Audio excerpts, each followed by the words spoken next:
I believe Indian textile industry has the strength to go to that 100 billion target in a very fast and quick time frame. So I can assure you, all of us will work with you as a team.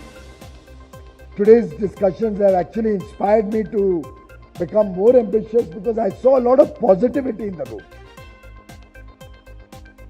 Empowering India's cotton sector government initiative MPSN innovations. हाल ही में union minister of state for ministry of textiles ने cotton farmers को सशक्त बनाने और cotton sector को बढ़ावा देने के लिए उठाए गए महत्वपूर्ण कदमों पर प्रकाश डाला। कॉटन सेक्टर के विकास से संबंधित भारत सरकार की पहलें। Cotton development programme under national food security mission NFSM।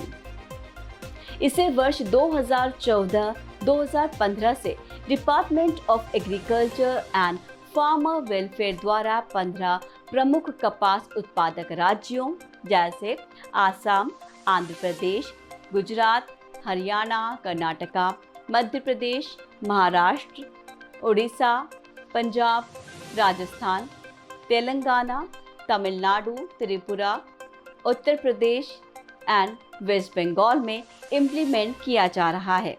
इसका उद्देश्य मुख्य कपास उत्पादक राज्यों में कपास उत्पादन और उत्पादकता में वृद्धि करना है।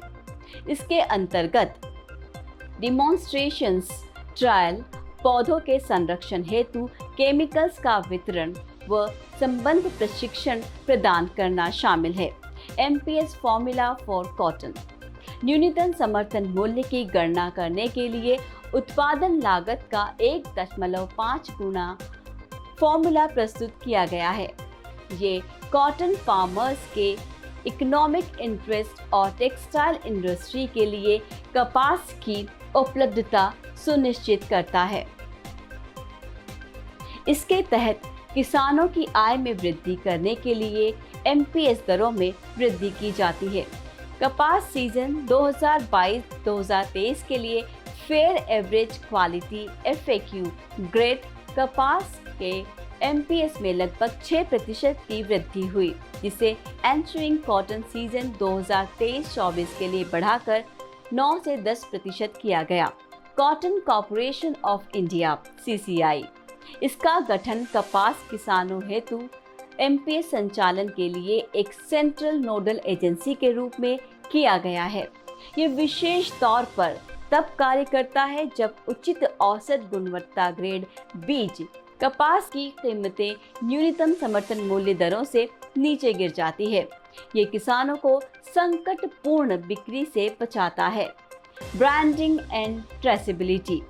एक ब्रांड नाम के साथ भारतीय कपास को बढ़ावा देने के लिए कस्तूरी कॉटन लॉन्च किया गया है। इसका उद्देश्य भारतीय कपास की क्वालिटी, ट्रेसेबिलिटी एंड ब्रांडिंग सुनिश्चित करना है। लार्ज स्केल डेमोन्स्ट्रेशन प्रोजेक्ट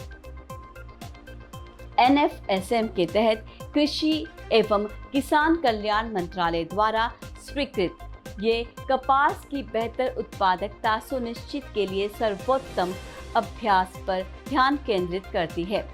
उच्च घनत्व रोपण प्रणाली HDPS और मुख्य श्रृंखला दृष्टिकोण जैसे नवीन तकनीकों पर ध्यान देना। कृषि परिस्थितिकी क्षेत्रों के लिए इनोवेटिव टेक्नोलॉजीज को लक्षित करना तथा कपास उत्पादकता को बेहतर बनाने हेतु बेस्ट प्रैक्टिस का बड़े पैमाने पर प्रदर्शन नामक परियोजना को मंजूरी देना। Textile advisory group TAG to facilitate coordination among stakeholder in cotton value chain, ministry of textiles द्वारा गठित।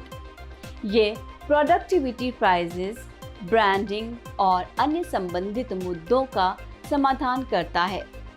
कॉटन एली मोबाइल ऐप, ये किसानों को उपयोगकर्ता के अनुकूल इंटरफेस के माध्यम से जानकारी प्रदान करने के लिए विकसित किया गया है।